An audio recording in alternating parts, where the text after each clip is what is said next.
नमस्कार, बहुत स्वागत है आप सभी का। आप देख रहे हैं आपका प्रोग्राम कॉफी पर कुरुक्षेत्र। मैं सौरभ शर्मा रोज की तरह आपके साथ। आपका प्रोग्राम जहां बातें करते हैं खुलकर, वो बताते हैं जो आपको कोई और नहीं बताता। ये भाषा को लेकर जो रार तकरार चल रही है केंद्र सरकार और तमिलनाडु की सरकार के बीच में, वो आज पार्लियामेंट तक पहुंच गई। आज बजट सत्र का दूसरा हिस्सा शुरू हुआ और आते ही डीएमके के सांसदों ने इस मुद्दे को उठाया। इस पर जवाब दिया केंद्रीय शिक्षा मंत्री धर्मेंद्र प्रधान ने, और उनके जवाब से विपक्ष जो है वो और ज्यादा आंदोलित हो गया और ज्यादा एजिटेट करने लगा। तो है क्या ये पूरा मामला? आप में से बहुत से लोगों ने कहा कि इस पर बात होनी चाहिए कि आखिर तमिलनाडु ये हिंदी को मुद्दा क्यों बना रहा है। और स्टालिन जो वहां के चीफ मिनिस्टर है, उन्होंने जो स्टैंड लिया कि हम एक दूसरे भाषा युद्ध के लिए भी तैयार हैं अगर केंद्र सरकार यही चाहती है तो आखिर ये बात यहां तक पहुंच कैसे गई? क्या है आखिर इस सारे विवाद की जड़ में? ये बात आज हम लोग करेंगे। हमारे साथ तीन बहुत सीनियर मेहमान आज प्रोग्राम में आपको मिलवा रहा हूं। आर राजगोपालन जी हमारे साथ हैं, बहुत सीनियर जर्नलिस्ट हैं। सर, बहुत स्वागत है आपका। पहले भी एक बार प्रोग्राम में आ चुके हैं, आज दूसरी बार सर ने हमें याद किया है। प्रदीप जी हमारे साथ हैं रोज की तरह से, बहुत स्वागत आपका। और दीपक चौरसिया जी हमारे साथ हैं। सर, बहुत स्वागत आपका भी। जैसा मैं कह रहा था, ये हिंदी पर गंदी सियासत, इसको ऐसे ही कहा जा सकता है क्योंकि इसके अलावा और कुछ है नहीं। विवाद क्या है एक लाइन में, फिर बाकी हमारे सीनियर मेहमान उसको आपके लिए और बता देंगे। नई शिक्षा नीति लागू 2020 में हुई थी, उसका इंप्लीमेंटेशन चल रहा है। उसमें यह कहा गया कि स्कूल की शिक्षा में पहली बात मातृभाषा में शिक्षा हो और बच्चा कई वर्ष तक मातृभाषा ही पढ़े, वो फिर हर राज्य की अलग है। फिर दूसरा कि आप उसमें दो भाषाएं, मातृभाषा के अलावा दो भारतीय भाषाएं बच्चे को पढ़नी आनी चाहिए। अब ये ऑप्शनल है, उसमें किसी एक भाषा का नाम नहीं है, वो कोई भी भाषा हो सकती है और आगे जाकर के वो अंग्रेजी भी हो सकती है। तमिलनाडु ये कहता है कि हमारे यहाँ 3 लैंग्वेज नहीं 2 लैंग्वेज पॉलिसी है। हम तमिल पढ़ाते हैं और अंग्रेजी पढ़ाते हैं अपने बच्चों को, और यही पढ़ाते आए हम शुरुआत से, और हम यही पढ़ाएंगे। हम इसमें तीसरी भाषा को इंट्रोड्यूस नहीं करेंगे क्योंकि वो तीसरी भाषा आप हिंदी थोपना चाहते हो हम पे।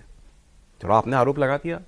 केंद्र सरकार के शिक्षा मंत्री जो इस शिक्षा नीति को इंप्लीमेंट करने का सूत्रधार हैं, वो बार बार ये बात कह चुके और इंडिया टीवी से मुझसे इंटरव्यू में कह चुके कि तीसरी भाषा या उन तीनों में से कोई एक भाषा हिंदी होगी ही, ऐसा कहीं नहीं लिखा है।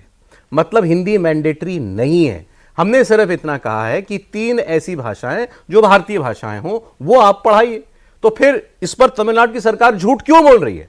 और पार्लियामेंट तक इस बात को ले जाना, कहना हम भाषा युद्ध के लिए तैयार हैं, कहना कि ये हमारी अस्मिता से जुड़ा हुआ है, बच्चा बच्चा जो है वो खड़ा हो जाएगा। तो ऐसा सेंटिमेंट क्यों क्रिएट किया जा रहा है जिससे आप एक राज्य में एक सेपरेटिस्ट टेंडेंसी क्यों पैदा करना चाहते हैं? इसकी हम लोग बात करेंगे। सर, आज पार्लियामेंट में हंगामा हो गया। प्रधान साहब ने अपनी बात कहते हुए काफी कुछ कह डाला, कहा ये अलोकतांत्रिक है, फिर उनके एक शब्द पर विवाद हो गया, उन्होंने अनसिविलाइज्ड कह दिया कि असभ्य हैं ये लोग जो ये बातें कर रहे हैं। हालांकि वो वर्ड बाद में फिर रिकॉर्ड से हटा दिया गया। लेकिन ना इस मुद्दे पर सरकार झुकने को तैयार है, और तमिलनाडु और स्टालिन तो ये कह रहे हैं कि हम तो लड़ मर जाएंगे इस बात के लिए। असल में स्टालिन के सामने समस्या ये है कि उनके सामने एंटी इनकम्बेंसी इतनी भारी रूप में खड़ी है कि उनको एक मुद्दे की तलाश है। आपको याद होगा, पहले उन्होंने जो है नीट को लेकर विरोध किया, बड़ा लंबा विरोध चलाया। फिर यूजीसी के मुद्दे को लेकर जो है उस पर विरोध किया।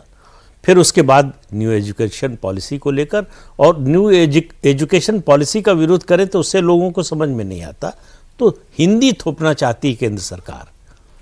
ये मुद्दा वो बनाने की कोशिश कर रहे हैं। ये मुद्दा 60s से तमिलनाडु में है। सीएन अन्नादुराई जब पहली बार मुख्यमंत्री बने थे डीएमके के, तब से ये मुद्दा है हिंदी विरोध का। लेकिन तब से अब में तमिलनाडु बहुत बदल चुका है। तमिलनाडु से जो लोग बाहर जाते, देखिए कोठारी कमीशन बना था 60s में, तो उसमें 3 लैंग्वेज फार्मूले की पहली बार बात हुई थी। तो उसमें था कि मातृभाषा और उसके बाद अंग्रेजी और हिंदी, ये 3 भाषाएं होंगी, उसमें तय था। लेकिन न्यू एजुकेशन पॉलिसी में सरकार को मालूम था कि इसको जो है एक्सप्लॉइट करने की कोशिश होगी, तो उसने हिंदी को कहीं कंपलसरी करने की बात ही नहीं की। कहा कि 3 भारतीय भाषाएं आपको आनी चाहिए। तो उसमें अंग्रेजी को भी उसी रूप में देखा जाता है। तो अंग्रेजी, देखिए कोई भी भाषा चलेगी बढ़ेगी जिसमें रोजगार के अवसर की संभावना होगी। अंग्रेजी इसलिए चल रही है देश में ज़्यादा कि उसमें रोजगार के अवसर की संभावना है, देश में, देश के बाहर। हिंदी बाय डिफ़ॉल्ट जो है दूसरी लैंग्वेज बन गई है एम्प्लॉयमेंट की।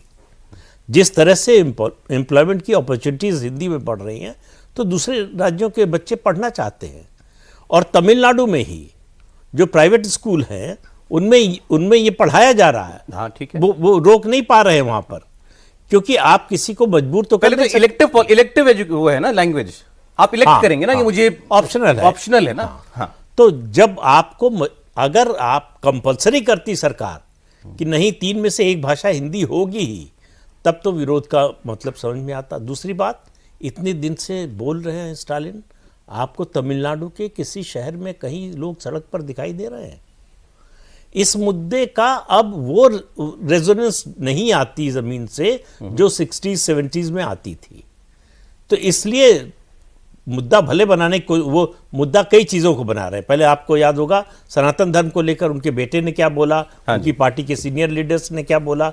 उन्होंने देखा कि ये तो उल्टा हो रहा है, सनातन का माहौल बन रहा है पूरे देश में, वो मुद्दा चला नहीं, वो उनको छोड़ना पड़ा।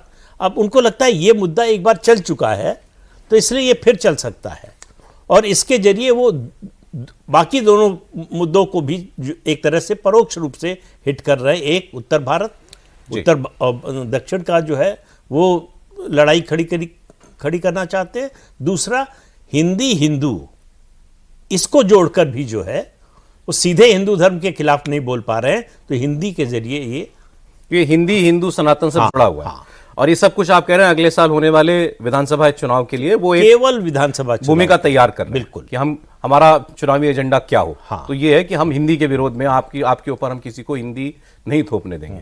ठीक, अच्छा इसमें सर एक दो बातें मैं और बता दूं। अच्छा, धर्मेंद्र प्रधान ये भी कह रहे हैं, आज उन्होंने पार्लियामेंट में इस बात को कहा है, इंटरव्यू में भी कहा था कि यही स्टालिन साहब और इनकी सरकार पहले मान गए थे लागू करने के लिए, इसी 3 लैंग्वेज पॉलिसी को लागू करने के लिए। उनका आरोप यह है कि फिर बाद में जाकर के किसी सुपर सीएम के कहने पर वो पलट गए, यू टर्न ले लिया। अब वो सुपर सीएम कौन है? अब उनके परिवार का देखिए सदस्य है उनके साथ सरकार में, उनका डिप्टी सीएम है उदयनिधि।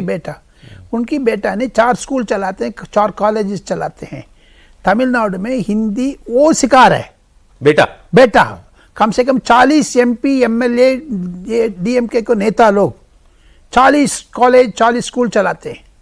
इसीलिए तो अन्नामलई ने एकदम लिस्ट दे दिया, तमिल पेपर्स में, तमिल मीडिया में एकदम चला रहे। वो सुपर चीफ मिनिस्टर है। सीएम स्टाफ का स्टालिन का हवा निकल गया जी, हवा निकल गया। पहले की तरह दम नहीं है, जैसे हम बुढ़ा हो गए वो भी बुढ़ा हो गया। सचमुच नहीं, आप तीनों से मैं बहुत यंगस्टर से मिले थे, आप बाल नहीं देख रहे कितना सफेद हो गया है। उनका देखिए सर, तो टोपा है, टोपा।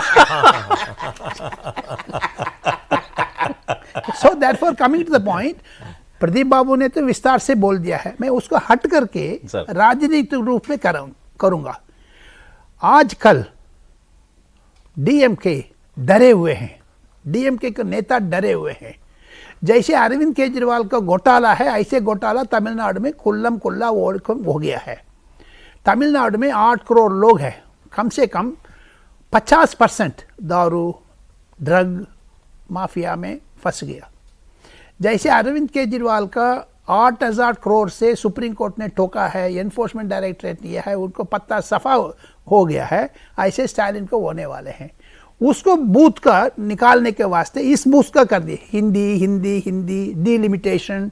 हमारा संसद 39 से 25 हो जाएगी, 20 हो जाएगी। अमित शाह जा करके दोनों को समझाया तमिलनाडु में जा करके, तब भी उल्टा सीधा बोल रहे हैं कि एमपी की संख्या कम नहीं होगी, कम नहीं होंगे करके। लेकिन बगल जो डिस्ट्रिक्ट्स है, स्टेट्स है, चंद्रबाबू नायडू ने कह रहे मैं 10 लैंग्वेज को मैं इंप्लीमेंट करूंगा। बोला, सही बोला, सच कर दिया। 3 क्यों, मैं 10 पढ़ाऊंगा, 10 पढ़ाऊंगा। उसमें 3 अंग्रेजी जो विदेश भाषा, स्पेनिश, फ्रेंच, रशियन लगा दिया। यही होना ही चाहिए सर, नहीं होना चाहिए। कोई भी ओपन माइंडेड आदमी यही कहेगा, जो चाहे पढ़ो, जो चाहे। फोन ले रहा मैंने, ये फोन दिखा रहा है। महाबलीपुरम में बड़ा सेंटर है, उसमें आप तमिल में बोलो, कोरियन में आ जाते हैं, तमिल इंग्लिश में आ जाते हैं, हिंदी में आ जाते हैं। मोबाइल फोन में एक एप्लीकेशन है, तमिलनाडु सरकार ने चला रहे वो। अच्छा, हाँ, उसमें हिंदी वाला जा करके हिंदी में बोलते हैं, वो तमिल में अंडरस्टैंड करके वो वापस इतना टेक्नोलॉजी इंप्रूव हो गया। अभी प्राइम मिनिस्टर ने किया, हाँ, भाषण दिया उनका, एआई से जो है वो सीधे जैसे बोल रहे हो तमिल में ट्रांसलेट हो रहा था। अच्छा, ये 1965 नहीं है, ये 2025 है, बड़ा हो गया, बड़ा हो गया, दुनिया बड़ा। सर एक बैकग्राउंडर देना चाहिए व्यूअर्स को कि ये कितनी बड़ी चीज है लैंग्वेज, जिसको उन्होंने कहा भाषा युद्ध, लैंग्वेज वॉर के लिए ये वर्ड्स हैं उनके, we are ready for another language war, Stalin के। लैंग्वेज वॉर था क्या? सर ने बताया आपको थोड़ा सा ब्रीफली, सर मैं जो पब्लिकली दिया हुआ है ये कि पहला एजिटेशन 1937 में लॉन्च हो गया था वहां तमिलनाडु में। उस वक्त अंग्रेज यहीं थे और मद्रास प्रेसिडेंसी कहा जाता था। वो कांग्रेस के खिलाफ हुआ था शर्मा जी। यस यस, हाँ तब कांग्रेस थी वहां पर, अभी कांग्रेस उससे जोड़ा हुआ है। वहां पर हिंदी पढ़ाने की शुरुआत हुई, कांग्रेस पार्टी करना चाहती थी बाय द वे, याद रखिएगा। अभी हम ये बात करेंगे कि कांग्रेस इस सब में क्या करेगी। कांग्रेस का विरोध करे तो फंसे, ना करे तो फंसे। आज तो वॉकआउट में कांग्रेस ज्वाइन नहीं किया है। हंगामा हो गया, 1937 में वापस लेना पड़ा। उसके बाद हमारा कॉन्स्टिट्यूशन आ गया, कॉन्स्टिट्यूशन में हिंदी को ऑफिशियल लैंग्वेज स्वीकार कर लिया गया और उस वक्त ये कहा गया कि 15 साल के लिए यानी 1950 से लेकर 1965 तक हिंदी आधिकारिक भाषा रहेगी, उसके साथ में अंग्रेजी एक सहायक भाषा रहेगी। ये दो भाषाएं एक पूरे देश के अंदर चलेंगी। लेकिन 1965 तक ये फिर विरोध हुआ कि मतलब 65 के बाद आप हिंदी को सिर्फ सोल ऑफिशियल लैंग्वेज बना दोगे। फिर सबने विरोध किया तो जवाहरलाल नेहरू साहब को कहना पड़ा कि नहीं, उसके बाद भी हम कंटिन्यू करेंगे अंग्रेजी को। नहीं माने, इसलिए जैसे 1965 आया तमिलनाडु में ये एजिटेशन जो है बहुत जोर से, बहुत इस पर बहुत हिंसा हुई, आगजनी हुई, यूथ बहुत निकल के आया है सड़कों पर। वही याद दिला रहे हैं वो कि मैं वो दोबारा कर दूंगा। गलत बात है, वो फेल हो जाएगा। क्योंकि इसीलिए मैं कह रहे कि जो इंडिया टीवी दर्शकों को ये चीज मैं कुल्लम कुल्ला सीक्रेट बताना चाहता हूं। एक चीज सीक्रेट, माइग्रेशन जो बिहार से, उत्तर प्रदेश से, झारखंड से, छत्तीसगढ़ से, मणिपुर से, त्रिपुरा से तमिलनाडु पहुंच गया सब लोग। वो हिंदी को टोपरे टोपरे करके डरा रही है स्टालिन, लेकिन कमर्शियल एक्टिविटीज जिस होटल में जाइए, मैं चैलेंज कर रहा हूं, आपका टीम भिजवा दीजिए तमिलनाडु में। एक सारवण भवन होटल है, एक बड़ा सा मशहूर होटल, हाँ जी, हाँ जी। उधर जा करके जहाँ बैरर सब लोग हिंदी, सब हिंदी आप बोलते हैं। 2 इडली कोंडो आपा सांबार खोड़े समझ में नहीं आ रहा है, 2 प्लेट इडली लेके आ जाओ, वो समझ में आ रहा है।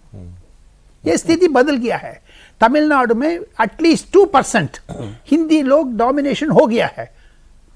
करुणानिधि ने स्टेट का सेक्रेटरीट बनाया 20 साल पहले, नीतीश कुमार ने कुल्लम जो आकर के उसको ओपन किया है, नीतीश कुमार बिहार से।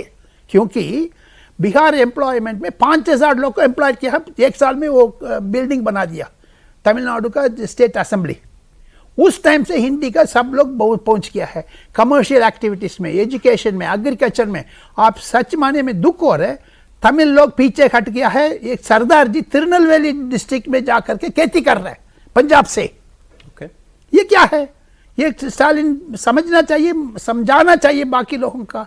That is why national education policy में नरेंद्र मोदी ने कहा 3rd ऑप्शन एनीथिंग आप ले लो। सर एक बात मैं आपसे पूछना चाहता हूं, आप यहां पर हैं, मेरी कभी ऐसे किसी जो तमिलनाडु से व्यक्तियों बात नहीं हुई खुल करके।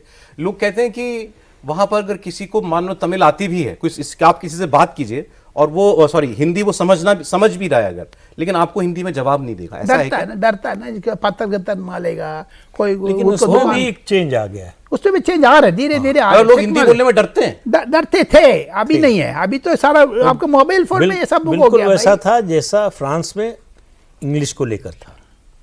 आप फ्रांस में किसी शहर में दुकान में चले जाइए, आपको फ्रेंच नहीं आती, अंग्रेजी में बोलिए, कुछ जवाब नहीं देगा। ऐसा ही बताते हैं तमिलनाडु हम कैसे? अपने एक्सपीरियंस से बता रहे हैं। आप बता दीजिए मैं इंडियन हूं, वो तुरंत अंग्रेजी बोलने लगेगा। अभी सिचुएशन बदल गया जी, क्योंकि डीएमके के दयानिधि मारन अपना क्षेत्र में कम से कम एक सौकार पेट करके एक जगह है चेन्नई में, सेंट्रल स्टेशन के सामने, वो हिंदी में पोस्ट छापते हैं, हिंदी में जब भाषण देते हैं उधर जा करके, लेकिन उल्टा इधर आकर के तमिल करके गुमराह करते हैं। ठीक है, ये सब एमपी लोग हिंदी बोलते हैं। कुछ लोगों का कहना ये है, आप कह रहे हैं एमपी लोग भी हिंदी बोलते हैं। इंटरेस्टिंग। अब सर कुछ का कहना ये है कि ये सेंट्रल गवर्नमेंट के लिए ये कुछ कृषि कानूनों जैसा मामला है, मतलब कि आप झुकना आपको ही पड़ेगा इसमें। उनके लिए ये ऐसा इमोटिव इशू है, इमोशनल इशू है तमिलनाडु के लिए, और उसको भले ही एक्सप्लॉइट कर रहे हो स्टालिन साहब, लेकिन वो कामयाब हो जाएंगे इसमें। मुझे इसमें थोड़ा सा अंतर लगता है, क्योंकि तमिलनाडु की परिस्थितियां अब बदल गई हैं। मैं प्रदीप जी और राजगोपाल सर से एग्री करता हूं। मैं 2 लोगों का आपको एग्जांपल देता हूं जिन्होंने कुछ फैक्ट सोशल मीडिया के ऊपर रखे हैं। एक है श्रीधर वेम्बू, जो मेरे ख्याल से एक आईटी कंपनी के संस्थापक हैं। उन्होंने खुलकर एक ट्वीट लिखा है जिसमें उन्होंने कहा है कि रोजगार को समझने के लिए और रोजगार बढ़ाने के लिए ये जरूरी है तमिल लोगों के लिए कि वो हिंदी सीखें, क्योंकि उनकी कंपनी जब गुजरात में काम करती है, बिहार में काम करती है, महाराष्ट्र में काम करती है, या देश के अन्य हिंदी भाषी राज्यों में, दिल्ली में काम करती है, तो तमिल एम्प्लॉयज को बड़ी दिक्कत होती है उन लोगों के साथ लोकली एडजस्ट करने में। अच्छा। दूसरे हैं गुरुमूर्ति साहब। गुरुमूर्ति साहब ने बताया है कि 43% लोग, 43% बच्चे जो वहाँ पे सीबीएसई स्कूल के अंदर पढ़ रहे हैं, लगभग 60 लाख बच्चे सीबीएसई स्कूल के अंदर पढ़ते हैं जहाँ पर हिंदी मैंडेटरी है, और 80 से 83 लाख बच्चे जो हैं वो तमिल लैंग्वेज स्कूल में पढ़ते हैं। ये बच्चे कौन हैं? जो गरीब हैं, जो निजी स्कूलों की फीस नहीं दे सकते और वो बड़े स्कूल्स के अंदर नहीं पढ़ सकते। तो जो बड़े स्कूल्स हैं, जैसे सर ने कहा कि 40 MP, उदयनिधि स्टालिन, अपने स्कूल चला रहे हैं, वो अपने स्कूल चला रहे हैं प्राइवेट, और वो 90% जो है सीबीएसई के पाठ्यक्रम में है जिसमें हिंदी मैंडेटरी है। दो बात ये हो गई। और अब जिस तरह का एजिटेशन स्टालिन को लग रहा था कि वहां पर इस मुद्दे पर हो जाएगा, अब वैसी परिस्थितियां नहीं है। आप एक तरफ देखेंगे कि तमिलनाडु की जितनी फिल्में हैं सुपरहिट कब होती हैं? जब हिंदी के अंदर डब होके आते हैं। मैं ऐसा नहीं कह रहा हूं तमिल फिल्में हिट नहीं होती है, ज्यादा ऑडियंस मिलती है, उतनी ज्यादा ऑडियंस। पुष्पा झुकेगा नहीं, अगर वो हिंदी में डायलॉग नहीं होता, वो सिर्फ तेलुगु का ही डायलॉग होता, तो शायद वो फ्लावर नहीं फायर है, वो अगर सिर्फ तेलुगु का डायलॉग होता तो हर पॉलिटिशियन से लेकर आम आदमी की जुबान पर वो नहीं होता। तो हिंदी की इस ताकत को वो मेरे ख्याल से वहाँ की जनता भी समझेगी। मैं मानता हूँ कि वहाँ पर एक हेजिटेशन है कि अगर हम तमिल में नहीं बोलेंगे, हिंदी में बोल देंगे। मैं हाल ही में तमिलनाडु होकर आया हूँ और मैं वहाँ लगभग 10 दिन रहा। पौंडीचेरी भी गया था, मैं चेन्नई के आसपास के इलाकों में गया, मैंने लोकल वहाँ पे, मैं मानता हूँ कि वहाँ पे लोगों में एक हेजिटेशन है कि वो सार्वजनिक तौर पर हिंदी बोलने से डरते हैं। लेकिन स्टालिन की दूसरी दिक्कत है। स्टालिन की एक दिक्कत ये भी है कि वो एंटी इनकम्बेंसी से घिरे हुए हैं, लेकिन उनके साथ 10 साल की सरकार हो जाएगी, 10 साल की सरकार हो जाएगी, सफाई हो जाएगी और 2026 में। और क्योंकि AIADMK और जयललिता के जाने के बाद कम से कम स्टालिन ही एक चेहरा है AIADMK में। उस तरह से सर, लेकिन चैलेंज किससे है? मैं बता रहा हूं, मैं सिर्फ 2 लाइन में अपनी बात खत्म करूंगा। उनको ये लगता है कि हिंदी अगर वैसी ही प्रचलित भाषा हो गई जैसी पूरे देश के अंदर है, तो उनको राजनीतिक तौर पर तमिलनाडु से साफ करना आसान हो जाएगा, क्योंकि हिंदी हार्टलैंड की पॉलिटिक्स लगातार भारतीय जनता पार्टी करती है। अन्ना दुरई और बाकी लोग जो हैं और बाकी जो हिंदी भाषी जो नेता हैं, उनको स्टालिन को लगता है कि अगर इसका प्रभुत्व लगातार बढ़ते गया और हमने एंटी हिंदी और हिंदू स्टैंड छोड़ दिया, तो शायद हमारे वोट बैंक के लिए घाटा होगा। वो दूसरे को ये तो अब नहीं सर देना इसके चाहते। तो और बहुत सारे प्रमाण है कि ये किसी नेता के हाथ में नहीं होता, हाँ, या कि बिल्कुल सरकार नहीं, के हाथ में बिल्कुल नहीं हो सकता। जो भाषा प्रचलन में आ जाएगी उसको बोलने वाले लोग वहां ज्यादा हो जाएंगे, यूटिलिटी बन जाएगी जिस भाषा की, अरे भाई, लोग हिंदी उसको भाषियों सीखेंगे। को आप तमिलनाडु से निकाल दीजिए, आपकी इंडस्ट्रीज बंद हो जाएंगी। सिंपल सी बात सिंपल है। बात। और वो लोग वहां, ऐसा नहीं है कि उनको तमिल नहीं सीखते होंगे, वो भी तमिल सीखते होंगे। जो आदमी वहां जाके काम कर रहा है वो वहां की स्थानीय भाषा भी सीखने की कोशिश जो करता ही आने है। वाले दिन में शर्मा जी, अगले 2026 नहीं 31 में कम से कम 5 MLA नॉर्थ इंडियन तमिलनाडु में होगा हिंदी बोलने वाले। क्या करोगे? 5 नॉर्थ इंडियन। हाँ, उत्तर प्रदेश, क्योंकि उधर जाकर शादी कर रहे हैं, मकान खरीद रहे, पब्लिक में मिल रहे। सब लोग को ये, पहले मारवाड़ी थे, मारवाड़ी के खिलाफ ये किया था, वो नहीं सक्सेसफुल हुआ। अभी सन टेलीविजन जो दयानिधि मारन का ओनर है, वो हिंदी में चला रहे बाकी जगह पर प्रोग्राम, नेटफ्लिक्स में, उसमें क्यों? पैसा है, कमर्शियल सक्सेस, बिजनेस है। Yes. इतने क्यों बदनाम कर रहे हैं? लेकिन जो तमिलनाडु का governor mister RN Ravi, mister Amit Shah home minister, प्रधानमंत्री, ये क्या कर रहे हैं? स्टूडेंट्स को ऊपर छोड़ दो।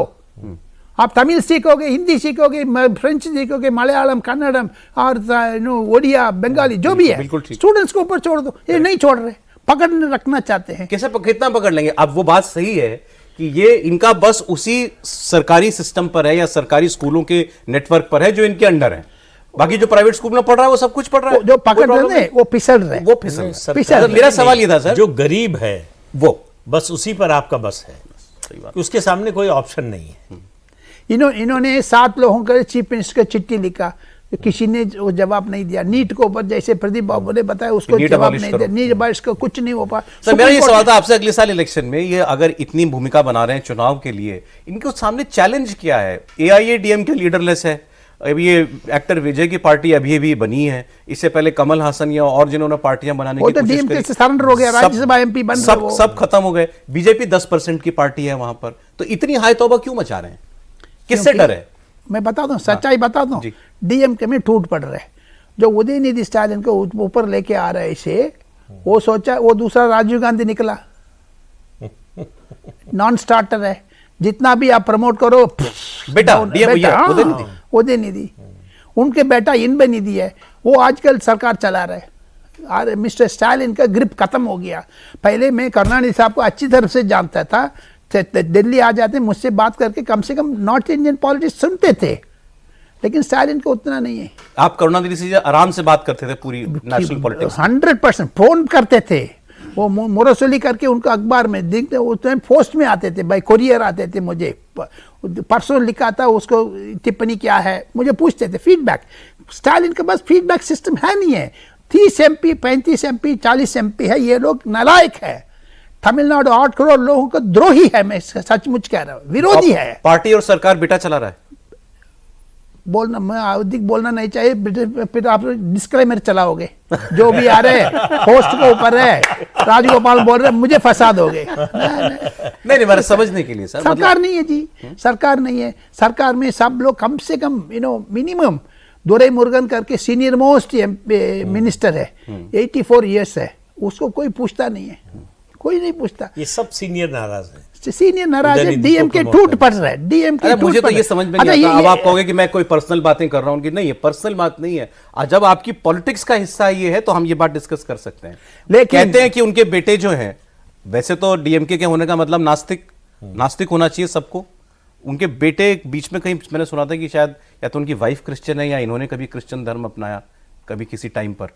वो खुद बोलता है मैं क्रिश्चियन हूं करके, ओपन नहीं बोलता है। क्रिश्चियंस की मीटिंग में स्टालिन ने बोला कि आपकी वजह से हम सत्ता में हैं। इतने पुराने मंदिर तोड़कर चर्च बनाए जा रहे हैं तमिलनाडु। तो वहां भी वहां अलग अपीसमेंट चल रही है। दीपावली में, विनायक चतुर्थी में, सरस्वती पूजा में, नवरात्रि में वो बधाई नहीं देते हैं ओपनली। लेकिन चुनाव से पहले तीर्थ यात्रा के लिए जो है कार्यक्रम की घोषणा करते हैं अपने मैनिफेस्टो में। और सबसे बड़े और महत्वपूर्ण मंदिर तो हिंदुओं के तमिलनाडु में है। बीजेपी वहां वोट के थ्रेशोल्ड पे आ गई है क्या, जिसके बाद देखिए सर्ज आएगा एक? बीजेपी से डर नहीं, उन्होंने परसेप्शन में जो है एआईडीएमके को पीछे कर दिया। ग्राउंड रियलिटी में एआईडीएमके नंबर 2 पार्टी है, इसमें कोई शक नहीं है। लीडरलेस है, ठीक है, लेकिन ऑर्गेनाइजेशन है, वोट बेस है। स्टालिन को डर जो है कि बीजेपी, एआईडीएमके और विजय का अगर अलायंस हो गया तो डीएमके के लिए बहुत बड़ी समस्या है। ये सब एक चीज में वर्णन करना चाहता हूं, नरेंद्र मोदी से डरे हुए हैं, अमित शाह से डरे हुए डीएमके, बस सिंपल एज दैट। मैं एक बात यहाँ पे जोड़ना चाहता हूँ, उनको ये भी लगता है कि अगर स्टालिन ने तमिल की प्राइड की बात नहीं की, अगर उन्होंने एंटी हिंदी और हिंदू पॉलिटिक्स नहीं की, तो शायद उनका एक ग्रिप कमजोर होगा। दूसरा, अगर हिंदी एक प्रचलन की भाषा हो जाएगी वहां पर, जो हो चुकी है, मेरा भी ये मानना है, मैं सहमत करता हूं दोनों अपने वरिष्ठों से, कि वो अगर प्रचलन की भाषा होगी तो बीजेपी को इनरोड्स बनाने में तमिलनाडु के अंदर और आसानी हो जाएगी। ये बात फैक्ट है, ये बात प्रैक्टिकल है, इस बात को बहुत अच्छी तरह समझते हैं। स्टालिन नहीं बोलते हैं कि भाई हिंदी को इसलिए प्रमोट कर रहे हैं कि यहाँ बीजेपी आरएसएस का काम बढ़ सके। सर मेरे पास क्योंकि समय कम है, इसलिए आपने जिक्र किया था डिलिमिटेशन। वो दो बातें कह रहे हैं ना, एक तो लैंग्वेज, हम हिंदी को नहीं आने देंगे, और दूसरा डिलिमिटेशन जब होगा, जब देश में सेंसस होगा, हमको आबादी पता चलेगी, फिर उसके हिसाब से नया परिसीमन करके बाउंड्रीज मार्क की जाएंगी कॉन्स्टिट्यूएंसीज की, तो तमिलनाडु की नंबर ऑफ जो लोकसभा सीटें हैं वो घट जाएंगी। ये गलत बात है, इसको साफ कर दिया अमित शाह जी ने भी जाकर के कि घटेगी कोई सीट नहीं। आज 39 सीटें 39 रहेंगी या 39 से ज्यादा होंगी, उससे कम नहीं हो सकती। सीधी सी बात, उनका प्रो रेटा बेसिस पे नहीं होगा, प्रोपोर्शन बना रहेगा। कि आज आपकी 40 है, किसी दूसरे स्टेट की 60 है, अगर उसकी 80 होती है तो आपकी लेकिन अब वो जो बात कह रहे हैं, और ये मैं मानता हूं कि इस डर में वाकई कुछ बेसिस है कि अगर परिसीमन के बाद नॉर्थ की लोकसभा सीट्स जो हैं इतनी ज्यादा बढ़ जाएं कि फुल मेजॉरिटी के लिए या पावर में आने के लिए आपको उत्तर से ही आपका काम चल जाता है नरेंद्र मोदी का, अरे तो आपके लिए प्रॉब्लम है। 1977 में जनता पार्टी नॉर्थ से ही सीटें समाई।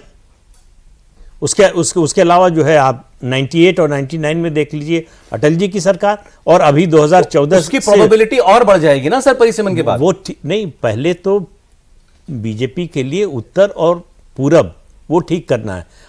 तब दक्षिण की आज की परिस्थिति में भी जरूरत सीटों की नहीं रह जाएगी। चंद्रबाबू नायडू सरकार लेकिन से चला रहे नरेंद्र मोदी, वो भी क्यों बोल रहे हैं आप? नहीं, उनको तो डर ये ना कि मैं इररिलेवेंट हो जाऊंगा। हो गया है, इररिलेवेंट हो चुका है, क्योंकि शादी नहीं हुआ है, अब बच्चा का नाम करा रहे ये स्टालिन, क्योंकि डिलिमिटेशन को अब 2036 में होने वाले हैं, 10 साल बाद। अभी से वो चिल्लाने लग गया, वो कह रहे अच्छा बहुत जैसे आरएसएस लीडर 26 में होगा, 31 में होगा, सर अभी सेंसस के बाद हो जाएगा सर। पर सेंसस हुआ ही नहीं है ना। सेंसस अगले साल हो जाएगा। हाजी होने होगा, के उसके बाद बाद डिलिमिटेशन process कमीशन लगाना, उसको 2 साल है, तब तक 29 का चुनाव आ जाएगा। चलिए मान लेते हैं, तो मान लेते हैं 2031 में होगा। जैसे आरएसएस लीडर मोहन भागवत ने कहा बच्चा पैदा करो हिंदू लोग, लेकिन स्टालिन आज जी बोल रहे हैं डिलिमिटेशन के लिए हम लोग पैदा कर लो, आज पैदा करोगे 18 साल बाद तो वोट होगा। आज स्टालिन साहब ने कहा डिलिमिटेशन से हमको तमिलनाडु को नहीं, नुकसान हो रहा है, ज्यादा बच्चे पैदा करो।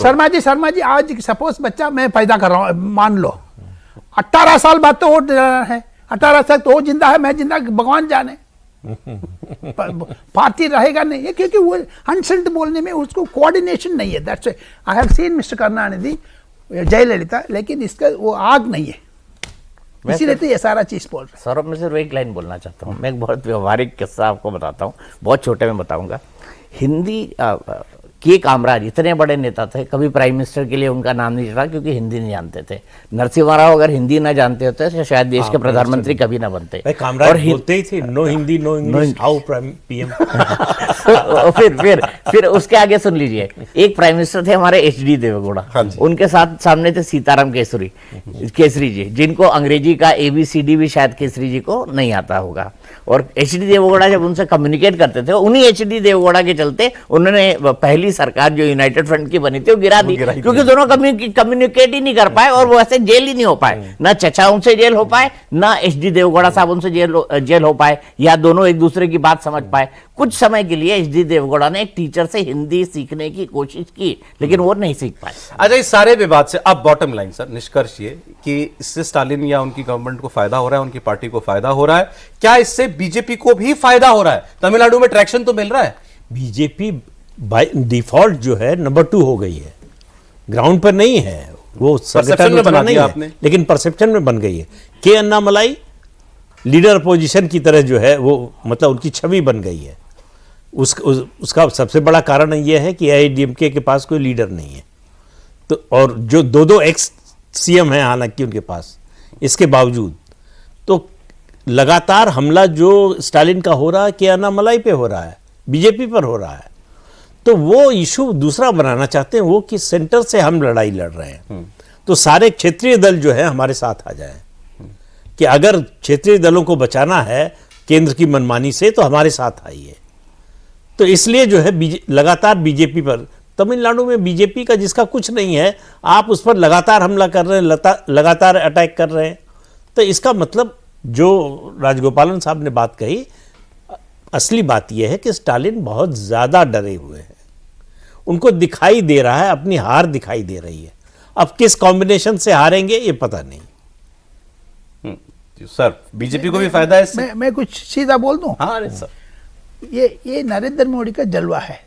अच्छा, 1965 से इतना दूर जा करके आए हैं, हमेशा नरेंद्र मोदी साहब चेन्नई जाने में हिंदी में ही बोलता, जानबूझ करके चिढ़ाते हैं, number 1। Number 2, first prime minister Sri Lanka गया है, जाफना तमिल एरिया में जा करके आया नरेंद्र मोदी, वो तमिलनाडु बीच में उसको अप्रिसिएशन होने लगे, तारीफ होने लग गया है, बधाई दे रहे, अच्छा हो गए। लेकिन लाभ भारती जैसे उत्तर प्रदेश में योगी आदित्यनाथ ने फायदा उठाया है, हर घर नल जल और प्लस हर मकान, जो गरीब ताली में फर्क नहीं पड़ना, ये सारा श्लोक है, ये सारा घोषणा है, तमिल में दिमाग पर बैठ गया।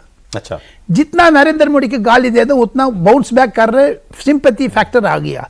That is the reason. जो प्रदीप बाबू से मैं झगड़ा नहीं करता हूं, मैं मेरा दोस्त है, लेकिन जो इनसे हट करके ये नरेंद्र मोदी के जलवा से बीजेपी उभर आ रहे, प्लस हिंदुत्व फैक्टर तमिलनाडु में हो गया। 2026 में द्रविडियन हिंदुत्व फ्लैंक होगा, नरेंद्र मोदी वर्सेस स्टालिन होगा। अच्छा। ये जो अरविंद केजरीवाल वर्सेस नरेंद्र मोदी हो गया था आखिर में चुना दिल्ली में, जैसे केजरीवाल का सफाई हो गया ऐसे ही स्टालिन भी सफाई हो जाएगा। लिख के रखिए, बड़ी बात आप कह रहे हैं। 2026 जून में मुझे बुलाए, मैं सच्चा झूठा बता देंगे। जरूर सर, आपने कहा 26 का चुनाव तमिलनाडु का मोदी वर्सेस स्टालिन होगा।